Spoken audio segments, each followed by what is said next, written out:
Okay, welcome to Chapter 3, Section 2, using algebraic methods to solve linear systems.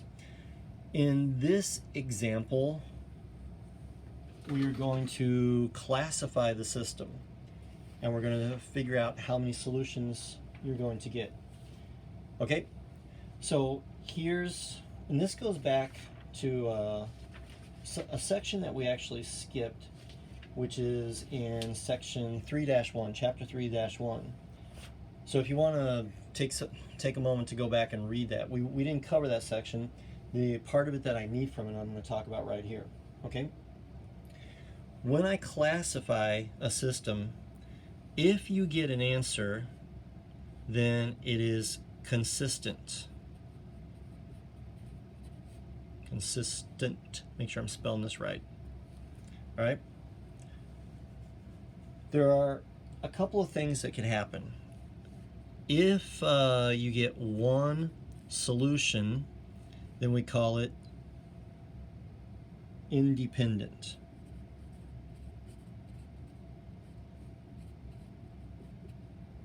And essentially what that means, and I'm going to show you I'm going to show you the graph. See, I've got another iPad. I'm using an iPad to record another iPad. But I'll show you when we graph this and see what happens.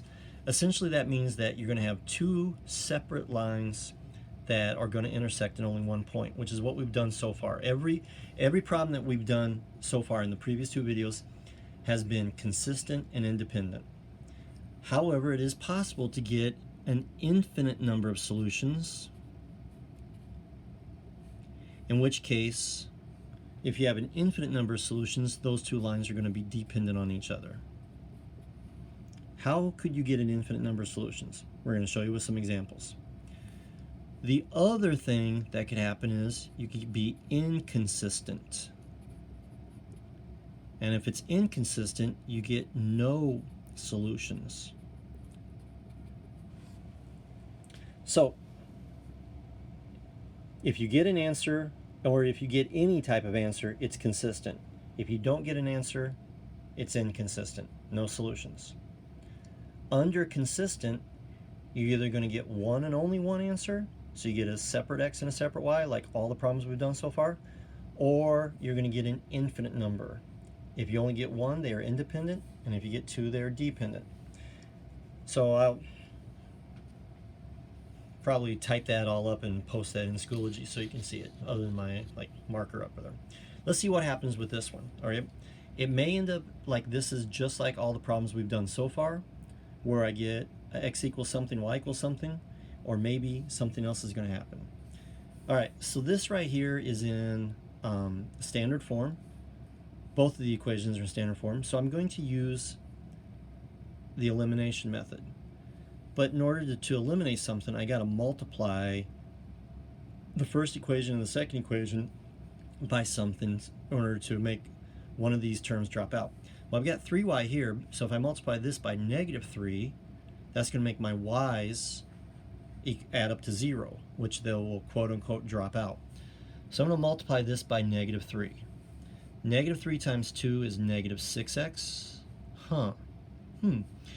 -3 times y is -3y, and -3 times 8 is -24.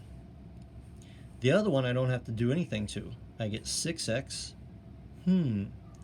plus 3y equals -15.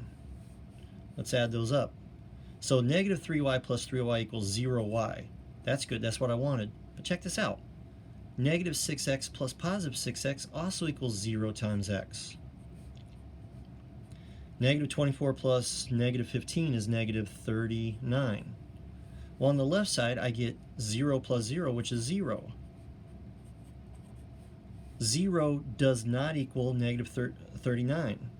This is a false statement. So, there is no x and no y that's going to make these true. So this is inconsistent and has no solutions.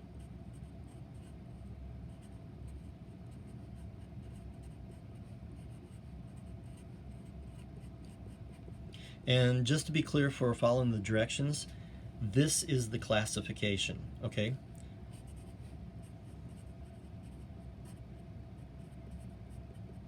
So when it says classify, you need to use these words: inconsistent, or consistent independent, consistent dependent. Okay, now I'm gonna try to put this in here so you can see it. Let's see what actually happened here with this. So I'm gonna do 2x plus y. I don't like using the iPad for Desmos. I'm sorry. Equals 8. Okay, so check that out. That's my linear function in standard form, 2x plus y equals 8, right? Let's put the other one in. 6x plus 3y equals negative 15. See what happened there? The red graph, which is the first one, and the blue graph, they never come together. Not that way or not the other way either. These two lines are parallel lines. So one way to think about this in geometry is that the two lines are going to be parallel. If the two lines are parallel, they're never going to intersect and there's not going to be a solution. Let's look at another example. Just got to change something real quick. All right. Again, both of these are in standard form, so I'm going to use elimination. What I can do is try to find opposite coefficients so that the terms are going to add up to 0.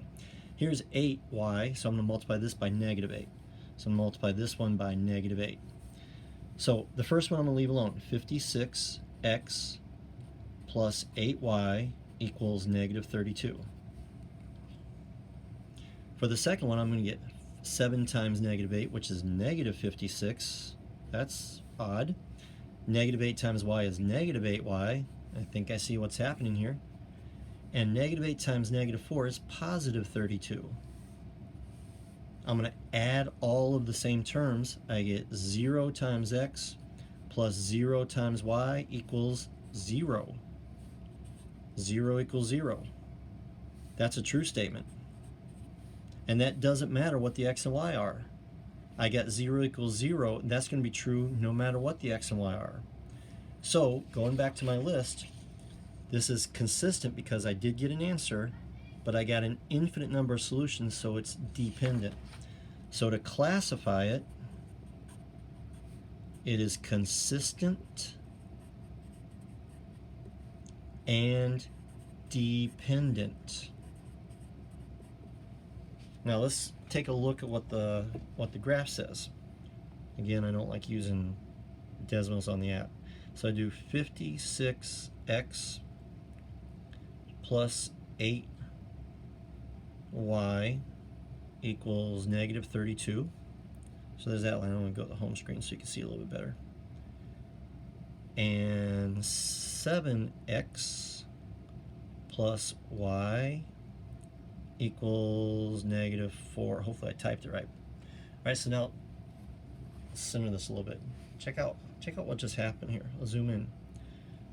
Here's the green line. Hopefully you guys can see that. Here's the purple line. Green, purple, green, purple. They are the same line. So basically, these two equations are the same equation. They're going to graph to the same line. And what that means is that since every ordered pair that solves one solves the other one, I have an infinite number of solutions. And essentially what that means is, on my green function, every xy pair is also a solution of every xy, is equal to every xy pair. Sorry, don't say it that way. Every xy pair on the green function is also a solution to the purple function, because they're the same thing, right? So you get an infinite number of solutions. Finally, for the last one, again, I'm going to use elimination. I'm going to multiply the second equation by negative 3. So I get 6x plus 3y equals negative 12. The first one stays the same. Negative 3 times 2 is negative 6x. Negative 3 times y is negative 3y. And negative 3 times negative 6 is positive 18. So I get 0 equals 6. And that is not true. We actually say false. So that is inconsistent. And if I graph it, do 6x plus 3y equals negative 12, and 2x plus y, oops, sorry, hit too many plus signs, equals negative 6. And again, I get parallel lines and there's no point of intersection. I want to go back to one of the problems real quick, because we did 2 of them that were inconsistent and 1 of them that was consistent dependent. Let's talk about consistent, oh, not that one, sorry. That's from this video. Reached over to my desk and grabbed the wrong one. Let's just do these 2 real quick, just to see what happens, right? So if I do y, let me close my marker. Y equals x plus 2, okay? And x plus y equals 8. All right, let's zoom out a little bit. Now this is what I'm talking about. That point right there is the point of intersection for the 2 lines. And like I did, look right here, my solution was 3, 5. That's what that means. The coordinates of the point where the 2 lines cross is 3, 5. Now, this is algebra. This is algebraic methods, all right? This is geometry. They really live in each other's worlds, but it's really important.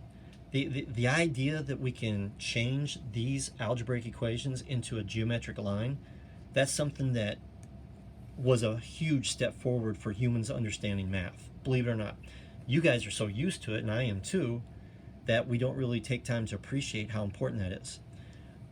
But that's what is really happening here.